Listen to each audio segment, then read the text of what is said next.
Olha, chegou final do ano corrido para todo mundo e com notícia, muita notícia. O noticiário não se acalma, então a gente vai trazer informações de vários assuntos, mas vamos dar atenção especial, começar falando da prisão do general Braga Neto no fim de semana, trazer atualizações daqui a pouquinho com a nossa reportagem. Eu só quero brevemente comentar com vocês que após a prisão inédita de um general 4 estrelas, prisão essa que foi motivada por uma investigação pela Justiça Comum, pela Suprema Corte do país, no âmbito civil, um general foi levado à prisão porque, de acordo com as investigações, além de ter planejado e tido um protagonismo muito grande numa tentativa de golpe de Estado, inclusive de assassinato de presidente, vice-presidente e de um ministro da Suprema Corte, ele também teria tentado obstruir as investigações, tentado descobrir detalhes da delação do ajudante do braço direito de Jair Bolsonaro, Mauro Cid, e, além disso, segundo a própria delação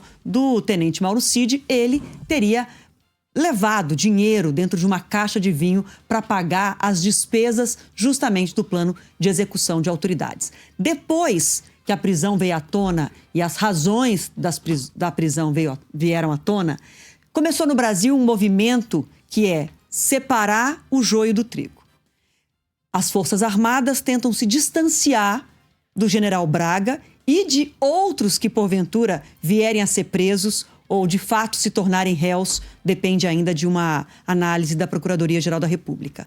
Os oficiais, a instituição Forças Armadas, quer demonstrar que não houve um golpe de Estado, não houve uma tentativa de golpe de Estado orquestrada pela instituição Forças Armadas, mas que militares isolados da reserva, militares que estavam fora, já não estavam na ativa das Forças Armadas, eles agiram de forma ilegal. Então, há uma tentativa de separar o joio do trigo. Da mesma forma, há uma tentativa também de separar quem bancou os protestos do 8 de janeiro, quem bancou toda essa loucura de tentar derrubar a democracia com esse projeto de golpe de Estado, de assassinato e depois de tomada do poder via manifestação de 8 de janeiro. O agronegócio, por exemplo, citado na delação de Mauro Cid como de onde teria vindo o dinheiro para bancar as despesas, também já se apressou em dizer, peraí, vamos com calma, separem o joio do trigo. E é muito importante separar o joio do trigo.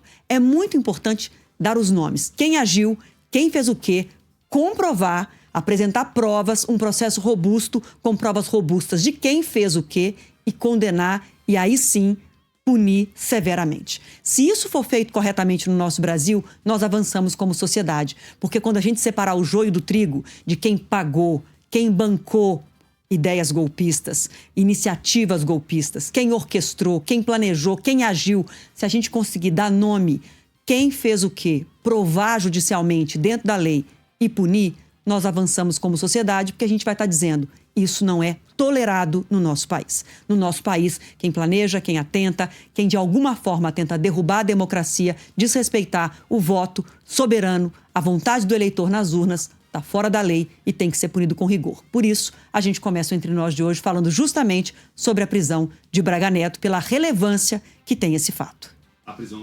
Essa prisão aconteceu no sábado de manhã, muito cedinho. Braga Neto foi levado para a prisão, continua por lá. A repórter Aline Peçanha está falando com a gente direto do Rio de Janeiro agora, com informações atualizadas a respeito dessa prisão. Boa tarde, Aline.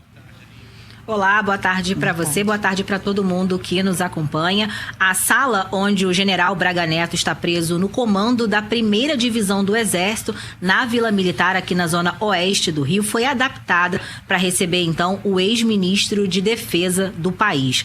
O espaço conta com um banheiro exclusivo e o investigado também recebe 3 refeições por dia. Isso de acordo com o cardápio que é previsto para os militares que servem no local. Segundo o Exército, a segurança do edifício também foi reforçada e a rotina de visitas, assim como o comparecimento de parentes e advogados, vai seguir as determinações do Supremo Tribunal Federal, que deverá então autorizar os pedidos. Uma audiência de custódia foi realizada no sábado e manteve a prisão de Braga Neto. O Estatuto dos Militares prevê como prerrogativo o cumprimento de pena de prisão ou detenção somente em organização militar. O Exército disse que o Palácio Duque de Caxias, no centro do Rio, não cumpre, então, os requisitos necessários. Obrigado, Aline, pelas suas informações aí direto do Rio de Janeiro. A gente vai continuar de olho, traremos mais informações à medida que que for avançando esse processo, né, e aguardar os próximos passos desse caso. Daqui a pouquinho a gente vai acionar nossa reportagem em Brasília, porque tem agora o lado que é a investigação, né, de tudo o que Braga Neto e outros militares são suspeitos. Ainda não são réus, porque depende, como eu disse, de uma avaliação da Procuradoria-Geral da República, mas também tem a repercussão política. No fim de semana, tão logo a prisão foi confirmada, o ex-presidente Jair Bolsonaro, ele já havia dito que estavam prendendo uma pessoa por tentar interferir numa investigação já concluída. E que sentido faria isso, prender alguém por obstruir uma investigação já concluída?